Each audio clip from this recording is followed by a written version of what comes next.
fosse a ruína e nunca mais pisasse na cidade de Uberaba, que ela fosse expulsa.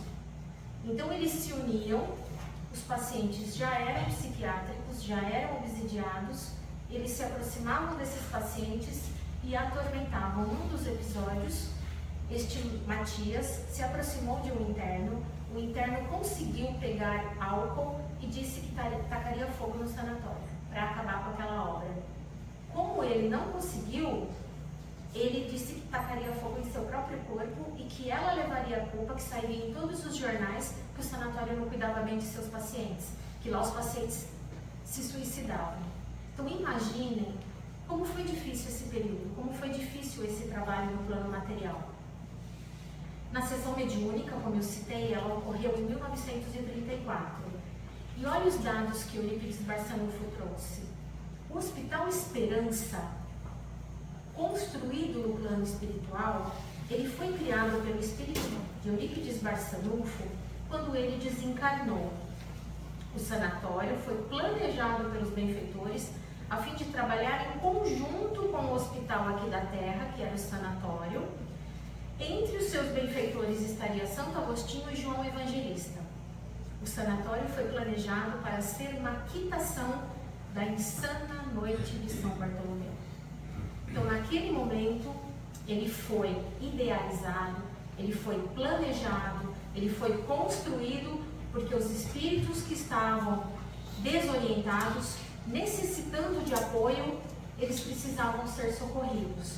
Então, foi colocado através desse intercâmbio entre o plano espiritual e o plano material, as pessoas que estavam aqui encarnadas em Uberaba aceitaram esse compromisso e colocaram este sanatório em pé. Pacientes acolhidos no sanatório. Então, o trabalho do bem, a educação do espírito através do Evangelho de Jesus, da fluidoterapia, das sessões de desobsessão, seria o caminho para resgatar a dívida adquirida na Idade Média. Mais uma informação. Todos esses relatos aparecem no livro Os Dragões. Mais uma literatura polêmica, que alguns do movimento espírita não aconselham a leitura. Ele foi escrito por Vanderlei de Oliveira, ditado pelo espírito Maria Modesto Cravo. Ela passou as informações e eu posso passar para vocês o seguinte. Essa obra ela contém muitas informações importantes, muitas orientações relevantes, e ainda que ela seja polêmica, cada um tem a sua conclusão pessoal e particular. Então há de se ter bom senso na leitura, e essa é a formação de opinião individual. Eu leio e eu concluo, né? Porque se a essa altura do campeonato nós levantarmos bandeira de ler e de não ler, nós estaremos impedindo que outros irmãos tenham conhecimento. E se nós temos o livre-arbítrio, nós precisamos avaliar, após a leitura, o que nós compreendemos disso tudo. Voltamos para toda a obra da Maria Modesto, já estamos quase concluindo. Então, aos 21 anos de idade, com 5 anos de casada e ainda com filhos pequenos, ela era dona de casa exemplar, organizada, mãe zelosa e enérgica na educação dos filhos. Ótima administradora das questões domésticas. O marido quase não ficava em casa. Ele viajava muito e ele trabalhava para o governo de Minas. Então ele estava sempre ausente e ela acabava administrando em todas as áreas. Ela administrava as finanças da casa, ela administrava a casa como um todo. Ela era médium disciplinada com o trabalho dos receituários ainda e as cartas. Ela acolhia em sua residência, em sua casa, pessoas necessitadas. Ela dava abrigo, alimento, roupas e medicação. Teve um episódio que o marido chegou de uma viagem com 30 pessoas abrigadas em sua casa. Ela era espírita comprometida com o ponto Bezerra de Menezes durante todo o período em que ele esteve aberto. Organizadora dos eventos anuais, como o Natal dos Pobres, não deixava de prestar assistência aos cegos, presidiários, famílias, pobres e enfermas e visitava o leprosário. Aqui uma foto de sua família com os filhos já adultos, e nesta foto tem noras e filhos e netos. Quando ela completou 34 anos, em 1933, ela acrescentou à sua lista de compromissos trabalhos semanais no sanatório e o Centro Espírita Uberabense.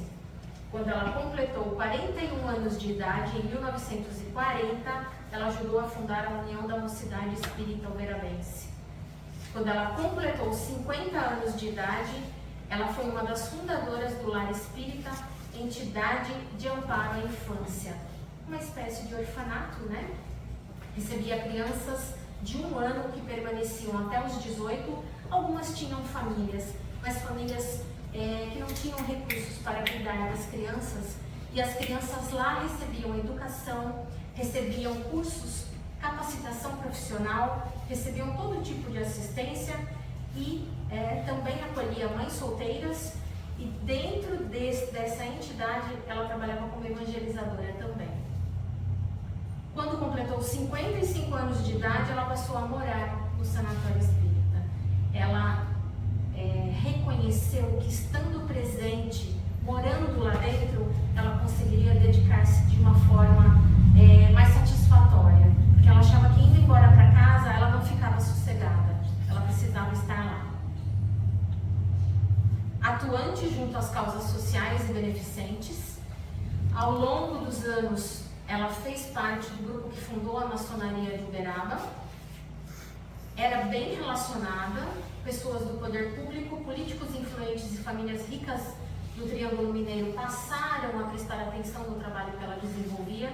Isso não aconteceu do dia para a noite, isso não aconteceu num período curto de tempo, levou anos, porque ela precisou mostrar o trabalho que ela fazia, né? Ela ensinou pelo exemplo. Chico Xavier era funcionário público. Ele trabalhava no Ministério da Agricultura. E todo ano tinha uma feira agropecuária em Uberaba. Ele viajava com o seu chefe para essa feira. Maria Modesto era 11 anos mais velha que ele. Nessa época ele tinha 23 anos. Ela sabia das dificuldades financeiras de Chico. Ela sabia que Chico tinha poucos recursos. E todo ano ela esperava por ele com um agasalho novo, confeccionado por ela e com alguns trocadinhos. Mas ela fazia de uma forma que ele não se sentisse humilhado por receber essa ajuda. Era uma festa quando Chico chegava. Ela chegou a trabalhar com ele. Ele foi aposentado por invalidez aos 49 anos de idade em virtude do problema nos olhos, que chegava a sangrar. Nesse período, ela estava com 60 anos e os dois estiveram juntos algumas vezes no sanatório de Uberaba. Mas Chico já era muito procurado por causa das psicografias que fazia para as famílias que perdiam, né? Principalmente filhos jovens. Então ele não conseguia estar muito com Maria Modesto. No início de 64, o ano em que ela completaria 65 anos, ela adoeceu gravemente em virtude de câncer de pulmão. Lembra que a Catarina de Médici tinha os pulmões doentes? E que ela faleceu em virtude de uma bronquite? O pulmão continuava doente. Desta vez, um linfoma. Mudou-se para Belo Horizonte para ser cuidada pela filha mais velha que morava lá. Ela em Belo Horizonte, o marido em Uberaba. Ela desencarnou no mesmo ano, em agosto de 1964. No momento do seu desencarne, ela estava em Belo Horizonte. Ela foi em espírito até Uberaba para se despedir do marido. Ela apareceu para ele e disse que era chegado o momento de sua partida. Ele ainda viveu mais 9 anos, faleceu aos 85 anos de idade. Ela foi uma pessoa de grande prestígio, muito respeitada, foi sepultada onde nasceu, em Uberaba, e na época, com a notícia do seu desencarne, o governador do estado de Minas ofereceu o seu avião particular para trazer o corpo. Deixou de ser a espírita recriminada e desprezada pelas senhoras católicas para ser a dama da caridade de Uberaba. Respeitada por sua índole, tornou-se figura pública, amada por todos, carinhosamente chamada de Dona Modesta. E agora, eu acho importante citar uma das passagens do livro, que no momento que ela se tornou espírita, que ela foi rejeitada pela comunidade católica, a população ficou tão indignada, que no dia do seu aniversário, ela recebeu uma caixa de presente muito bonita, muito enfeitada. E quando ela abriu essa caixa, tinha estrume, tinha fezes de animal. Ela levou um susto, mas ela não se deixou abater. Ela pegou o estrume, colocou no seu jardim, porque ela imaginava quem fossem essas pessoas. As rosas cresceram, floresceram, ela colheu e mandou um ramalhete para essas pessoas agradecendo que o estrume foi útil para que pudessem surgir lindas rosas. Agora o trabalho dela no plano espiritual. Porque quem trabalha tanto assim aqui, você acha que chegando lá vai ficar parado? Não vai, né? A consciência que esse espírito tem, se ela já tem encarnada, é óbvio que ela vai trabalhar muito. Então, o resgate e a educação de espíritos. Nós sabemos que a reencarnação, ela é um propósito divino, né? Ela tem um propósito, que é para que os espíritos reencarnantes possam aprender o Evangelho de Jesus e reparar seus erros amando o próximo. Só que nós, a grande maioria, falha, né? Porque ou a gente não aprende, ou se a gente aprende, a gente não põe em prática. No livro Tormentos da Obsessão, escrito por Divaldo Franco, esse sim, uma indicação de leitura de todo o grupo espírita, né? Porque Divaldo, ele é muito respeitado no meio espírita. Ele traz bastante relatos dessa condição de pessoas que conheceram o Evangelho, conheceram a Boa Nova e não praticaram. E quando desencarnam com remorso, com culpa, com arrependimento, com a sensação de que perderam a reencarnação e são recolhidas no Hospital Esperança. No início, quando o Hospital Esperança foi criado, ele recebia principalmente os desencarnados do sanatório. Com o passar do tempo, ele passou a receber esses espíritos que conheciam o Evangelho e não praticavam, fracassavam. E depois, com o passar do tempo, as vítimas, né, atendidas eram principalmente espíritas, né, que chegavam lá no Hospital Esperança, não se dando conta de que era um hospital e achando que eles mereciam um lugar bom porque eles eram evoluídos, achando que lá eles seriam tratados pelo título que tinham aqui. Então eles se deparavam com alguém, recebendo eles com todo amor e carinho, mas dizendo a eles que eles estavam doentes. Para que este trabalho fosse continuado, Bezerra de Menezes passou o bastão para Maria Modesto quando ela desencarna. Ela passou a assumir os trabalhos do pavilhão dos dirigentes espíritas, o pavilhão mais complicado. Porque o dirigente espírita é aquele que sabe tudo, é aquele que conheceu a doutrina. Como que ele foi para um hospital? Ele não é louco.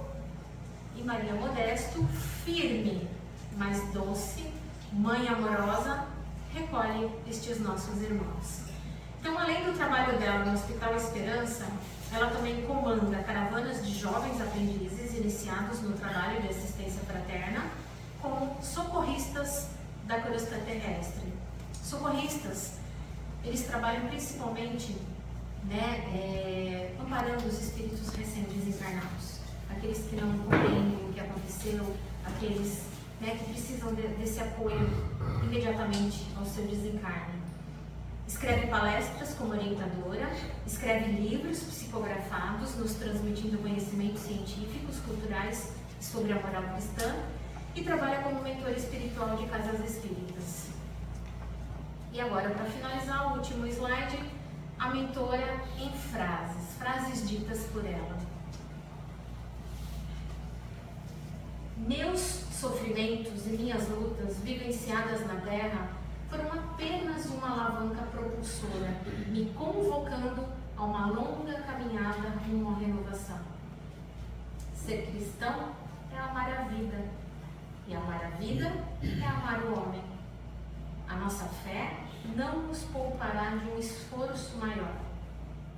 Tudo o que fiz e ainda faço foi e sempre será por amor ao Cristo.